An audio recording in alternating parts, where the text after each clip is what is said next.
अस्सलामुअलैकुम वरहमतुल्लाहि वबरकातुहू। मैं हूं आपका होस्ट खाकी खालिद, NLP मोटिवेशनल स्पीकर। आज मैं आपको बताऊंगा कि अगर आपके घर में खुदा न खास्ता जिन्नात ने डेरा जमा रखा है तो परेशान होने की जरूरत नहीं। बहुत ही जबरदस्त मैं आपको वज़ाइफ बताऊंगा जिससे आपके घर से जिन्नात का खत्म हो जाएगा।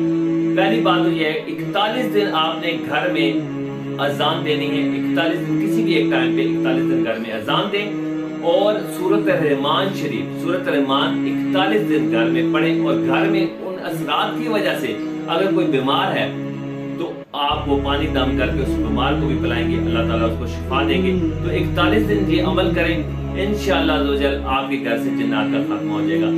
मेरी आपसे जस्ट दुआओं की अपील है, दुआ में याद रखिएगा। मिलते हैं एक नई वीडियो के साथ। चैनल को सब्सक्राइब करें, कमेंट करें, लाइक करें, शेयर करें और इससे ज्यादा से ज्यादा लोगों